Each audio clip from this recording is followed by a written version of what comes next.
मित्रांनो, नेहमीप्रमाणे आपण युवा पिढीसोबत सुंदर संवाद साधत असतो आणि आपल्या अनुभवातून जे बोल येतात, जे अनुभव घेतलेले आहेत आपण ते अनुभव युवा शक्तीसोबत शेअर करत असतो। तर नेहमीप्रमाणे आजचा जो महत्त्वाचा संदेश संवाद साधणारा जो व्हिडिओ आहे तो अत्यंत महत्त्वाचा आहे आणि आजचा व्हिडिओ खास जी तरुणाई आहे या तरुणाईला दिशा देण्यासाठी आहे आणि आजच्या तरुणाईला अनेक अडचणीला तोंड देता देता अनेक प्रसंगाला सामोरी जाण्याची वेळ येते, तर अशा तरुणासाठी तर नक्कीच या व्हिडिओतून अशा तरुणांना एक दिशा मिळण्यासाठी मदत होणार आहे मित्रांनो।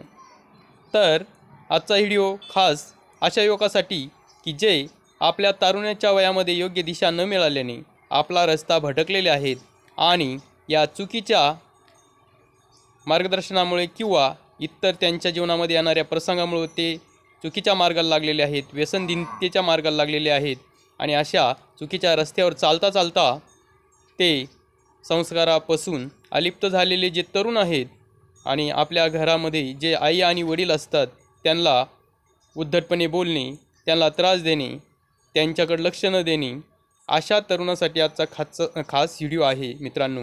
आणि या समाजात जीवन जगत असताना वेगवेगळ्या ठिकाणी असे अनुभव येतात मित्रांनो। सर्व तरुण हे वाईट नाहीत, परंतु तुरळक असे 1% तरुण असे सापडतात मित्रांनो की ते आपल्या घरच्याला उलटून बोलतात, व्यसनधीनतेमध्ये मग्न असतात आणि आईवडिलांनी जर समजून सांगितलं तर त्यांना ते उलट शब्दाने बोलत असतात।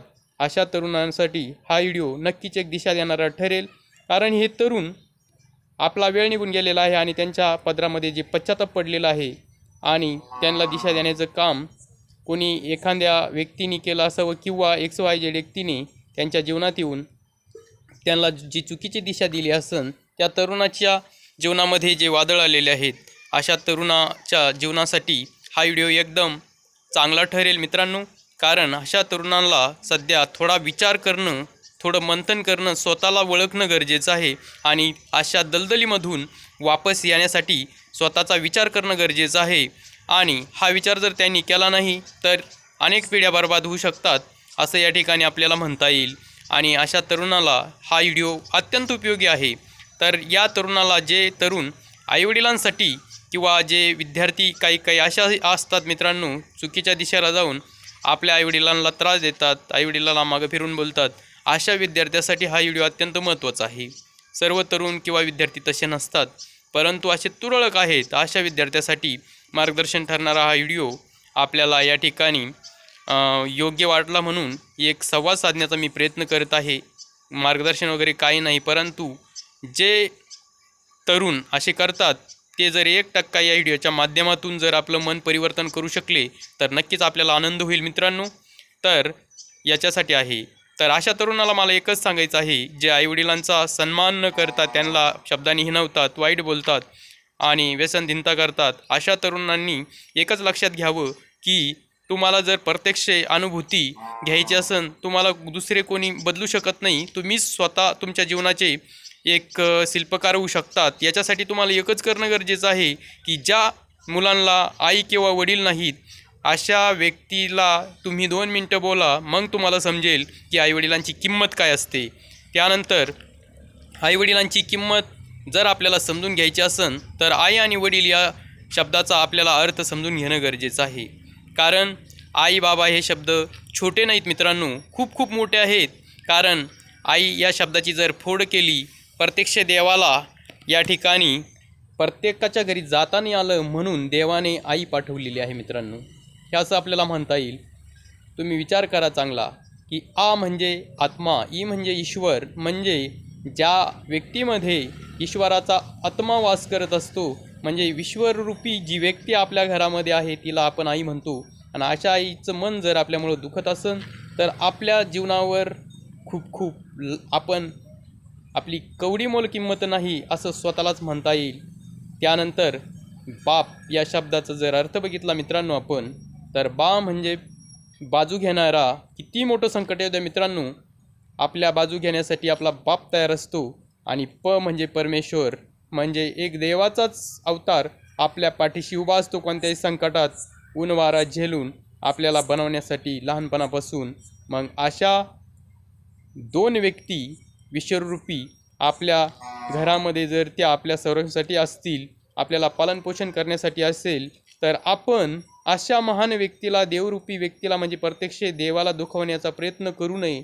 आणि ही वाईट गोष्ट आहे, ही जर आपण आत्मपरीक्षण केल्याने समजेल. म्हणून अशा चुकीच्या रस्त्याला चालणाऱ्या काही जे तरुण आहेत त्यांच्यासाठी हे एक माध्यम, एक संवाद आहे. आणि अशा तरुणांनी थोडं आपण स्वतःला सावरणं गरजेचं आहे. आणि आपलं सोन्यासारखं जे भविष्य आहे ते बर्बाद न करता, व्यसनधीनतेत न डुबता अशा तरुणाईने योग्य विचार करून वेळेतच जिथं आहे तिथं पाऊल थांबवून आपली दिशा बदलून आपण ज्या चांगल्या दिशेला जायची वेळ आहे अशा दिशेला जाणं गरजेचं आहे मित्रांनो.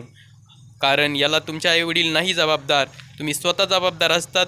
आईवडील तुम्हाला सांगत असतात, परंतु आपण काय करत असतो, आपण सहजमध्ये घेतो. आणि सहजमध्ये ज्या गोष्टी आपण घेतो त्या आपलं आयुष्य बर्बाद करू शकतात. कारण तुम्हाला माहीत आहे मित्रांनो, एक छोटंसं छिद्र जे असतं ते जहाज डुबू शकतो. म्हणून आपण प्रत्येक गोष्टी भविष्य घडवणाऱ्या याला महत्त्व देणं गरजेचं आहे. म्हणून अशा तरुणाला हात जोडून विनंती आहे की अशा आई आणि बाप या देवरूपी माणसांना तुम्ही दुखावण्याचा प्रयत्न करू नका. कारण ज्याला आई नाही त्याला त्याची किंमत कळते, ज्याला बाप नाही त्याला त्याची किंमत कळते. कारण या ठिकाणी हे दोन व्यक्ती एकदा जीवनातून गेले तर समाज किती तुमच्या पाठीशी उभा असला त्याचा काही फायदा नसतो मित्रांनो. कारण ही दोन व्यक्ती असे आहेत, ते चांगले असो वाईट असो, परंतु आपल्या डोक्यावरचं छत्र असतात ते ऊन वारा सावली झेलणारं. जसं आपण एखाद्या घरावर जसे पत्रे टाकतो मित्रांनो, आणि ते पत्रे पाऊस गारा किंवा इतर वादळ आलं तर खडखड आवाज करत वाजतात मोठमोठ्याने. आणि आपण त्या पत्र्याच्या आश्रयाला बसलेलो असतो आणि आपण म्हणतो पत्रे खूप वाजत आहेत, खूप त्रास होत आहे. परंतु आपण एक विसरतो की या पत्र्यामुळेच आपण सुरक्षित असतो. अशा वेगवेगळ्या पद्धतीने ज्या आपण उदाहरणाद्वारे आईवडिलांचं तसंच असतं मित्रांनो. ऊन वारा झेलतात, कठीण प्रसंगाशी सामना करतात आणि आपल्याला सुरक्षित ठेवण्याचं ते काम करत असतात. अशा या अनेक संवादातून आपल्याला हे समजून घेता येईल. म्हणून आई आणि वडिलांची किंमत खूप आहे, ती करू शकत नाही आपण.